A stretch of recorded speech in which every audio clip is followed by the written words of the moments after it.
सत साहिब जी सभी को। और आज मैं कोई ब्लॉग नहीं लेकर आई हूँ, सिर्फ संत रामपाल जी महाराज के लिए एक कमेंट आया है। तो मैं आप सभी से भाई हाथ जोड़कर यही रिक्वेस्ट करूँगी कि सामने वाले बंदे को समझने से पहले कमेंट मत करो, पहले उसको समझो कि वो कौन है क्या है, जब जाके कमेंट करो, कहीं आपका कमेंट गलत ना बैठे। तो वो ही मैं आप सभी को कहना चाहूँगी। तो भाई मैं आपका यहाँ पर नाम नहीं लेना चाहूँगी कि आपने कमेंट किया है उस बंदे ने किया है, लेकिन सिर्फ हाथ जोड़कर आपसे यही रिक्वेस्ट करूँगी कि सामने वाले को समझो पहले और जब जाके कमेंट कीजिए। ऐसे ना बेफालतू के कमेंट उठाकर कर दिए आपने, तो आप किसी को गलत नहीं ठहरा सकते हो। जिस संत रामपाल जी महाराज पर आपने आरोप लगाए हैं कि ये आरोप है उन पर कि शोषण का आरोप है उन पर, कि उन पर ज़मीन हड़पने का आरोप है, तो भाई ये गलत है। तो मैं आप सभी से बस यही कहना चाहूँगी कि ज़्यादा से ज़्यादा इस वीडियो को शेयर कीजिएगा। और भाई आप बिना ज्ञान समझे कैसे कह सकते हो कि आप सभी उन्हें मुक्तिदाता समझते हो? जी हाँ, है वो मुक्तिदाता, वो भगवान हैं और रहेंगे, क्योंकि उनके सिवा पूरी पृथ्वी पर कोई गुरु नहीं है जो हमें शास्त्रों के अनुसार ज्ञान बता सके। आप ज्ञान नहीं समझ पाए हो इसलिए ऐसा बोल रहे हो कि उन पर केस लगे हुए हैं। झूठा केस किसी पर भी लगाया जा सकता है, मैं भी लगा दूं। जैसे कि ये गुरु हैं, इनकी दुकानें बंद हो रही हैं, परमात्मा ने इनका हर एक चिट्ठा खोल खोल कर बता दिया है, इसलिए ये चिढ़ रहे हैं। इन्होंने परमात्मा पर झूठे आरोप लगाए हैं। तो परमात्मा पहले तो वो संत रामपाल जी महाराज बरी हो चुके हैं सारे केसों में, उनको उम्र कैद नहीं है, आपने बताया उम्र कैद है। मुझे नहीं पता, आपने डिलीट कर दिया होगा शायद कमेंट, लेकिन मैंने नहीं किया है, मैंने उसका स्क्रीनशॉट भी लिया हुआ है। तो मैं आपसे बस यही कहना चाहूँगी कि किसी पर गलत आरोप ना लगाएं।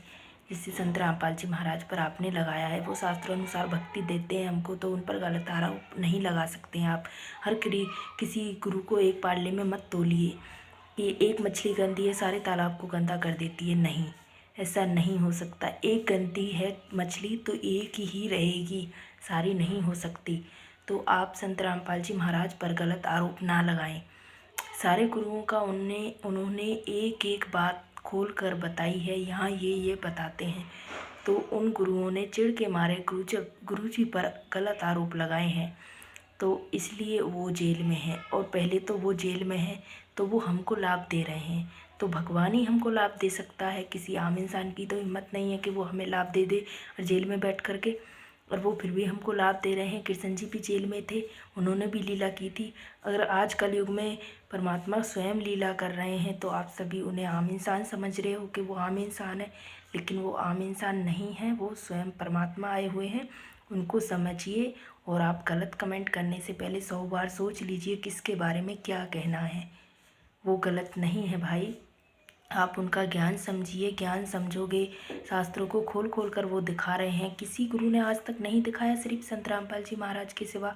संत रामपाल जी महाराज ही एक ऐसे गुरु हैं जो हमारे शास्त्रों को हमें खोल खोल कर बता रहे हैं, हमें ज्ञान समझा रहे हैं और हमारे लिए जेल तक जा रहे हैं वो। तो वो आम इंसान नहीं हो सकता, वो तो सिर्फ भगवान ही हो सकते हैं। तो मैं आपसे रिक्वेस्ट करती हूँ हाथ जोड़कर परमात्मा का ज्ञान समझिए, जब आकर के यहाँ पे कमेंट करना, लेकिन गलत कमेंट किसी के बारे में नहीं कर सकते हो आप। संत रामपाल जी महाराज पर आरोप लगा रहे हो आप। आरोप तो उन गुरुओं ने लगाए हैं परमात्मा पर, उन गुरुओं ने परमात्मा को जेल भेजा है।